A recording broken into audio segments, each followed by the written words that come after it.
So the next objection that I want to talk about is someone who says, I can't move forward without my spouse.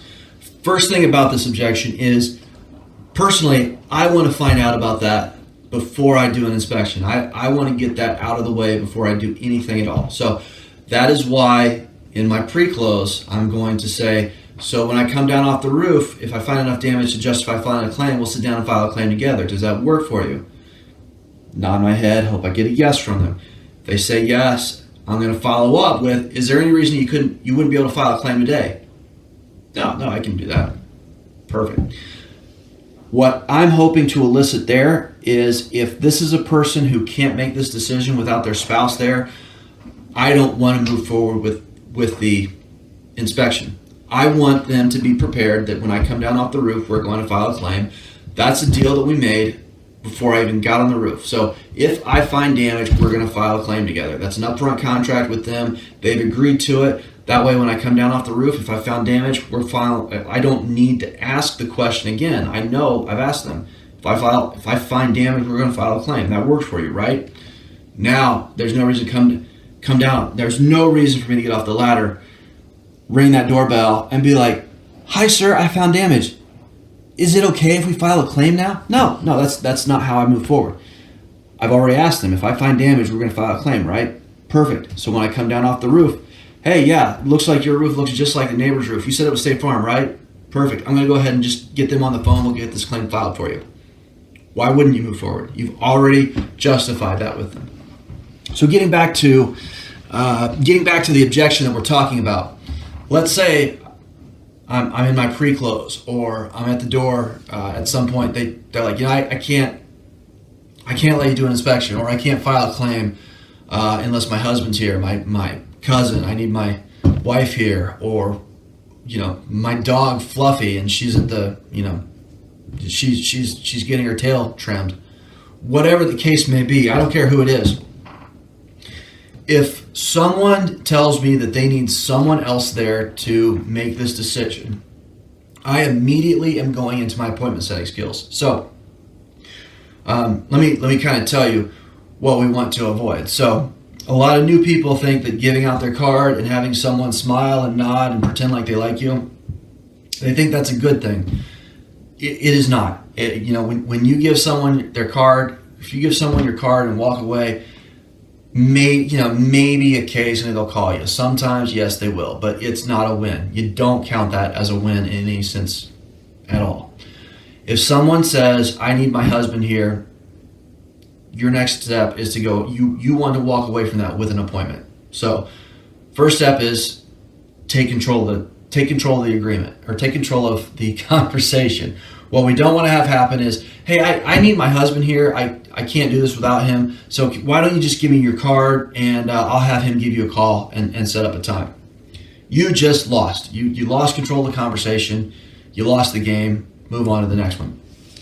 I don't care how much it seems like she likes you. I don't care how long you spend talking to her, or whoever it is. Like you just lost. What you want to do is, she or he says, I can't do this without my spouse here.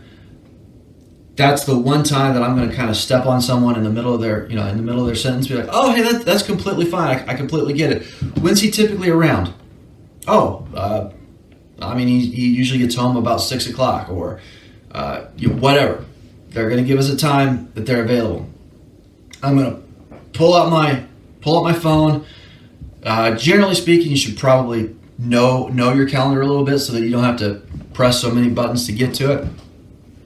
But especially know your calendar for the rest of the day, so that you can set up a follow-up time. Again, the first thing is, I'm going to try and set a time that's, if I'm trying to canvass, if my canvassing time is from 4 to 8 p.m., I want to, if possible, set a follow-up time that's outside of my canvassing time. My canvassing time is my time to be selling. Non-canvassing time is my time to come back and sign contracts, to do adjuster meetings, whatever. So I protect my canvassing time. So I pull up my calendar. I should have an idea of what my schedule is. I know when they're going to be available, and then I'm going to offer 2 options that are inside the time that they're available. So she says, well, he typically comes home, after 6. If I want to be, and it kind of depends on how soon you want to sign it. So you got a couple things you can do here. First is you can, if you can do an inspection and try and come back after dark. So during, if you're in the winter, what I might do is be like, oh, hey, well, when's he typically available? Well, he comes home after 6.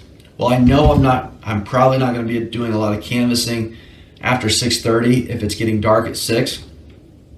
So what I might do in that situation is be like, well, hey, why don't I do this? Why don't I go ahead and do the inspection today while there's daylight? And you said he's home after 6. Well, I can come Wednesday at 7:30 or today at 6:30. Which one works better for you? Here's the little mental mind game that we're playing there. The time that you want them to take is going to be the last thing that you offer to them. So first off, we're offering 2, so it makes it a simple, we find out what's the window. We give 2 options, both of which work for us. The last one's going to be the one that we want them to take. I want to get a contract signed as quickly as possible outside my canvassing time. So let me do an inspection now. I'll come back at Wednesday at 7:30 or today at 6:30, which works better for you. Wednesday at 6:30. Perfect. Can I get your name? Can I get your number? Can I get your email address? The home address here is this. Who would you say the insurance company was? And then I go into my pre-close. So just to kind of summarize with appointment setting skills, it's a little counterintuitive. You got to be maybe a little bit of ignoring some of the rules that our mom taught us. So we're going to cut people off as politely as possible. Find out when that spouse or other person is home, and then give them 2 times that work for us, and trying to always protect our canvassing time. So that's how you handle the I need my spouse here. Now there are some guys that are, if you're an experienced salesperson and you want to really work on landing that one-legged sale, I'm not going to tell you not to. I mean, feel free. In my opinion, I like people to buy from me on their terms. So if you want to buy with both people available, I want you to make the decision with both people available. There's, I'm a good salesperson. I do what I'm supposed to do. I don't need to pressure anyone into buying in a way that they're not comfortable buying. So if you want your husband there, I'll come back and meet with the husband. It's not worth the headache of signing someone up and then having the spouse be upset that they filed a claim without them. Maybe you can move that forward, but personally, I don't recommend it. I think it's easier just to set. It's generally easier to set things off on the right. You kind of set things off on the right path from the beginning. So if you want both people involved, let's do it with both people involved. I'll come back at a time that works for you.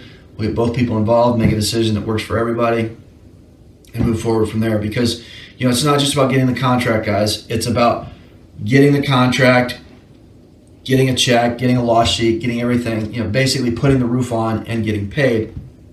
And also doing that as quickly and efficiently as possible. And the last thing you want are problem files.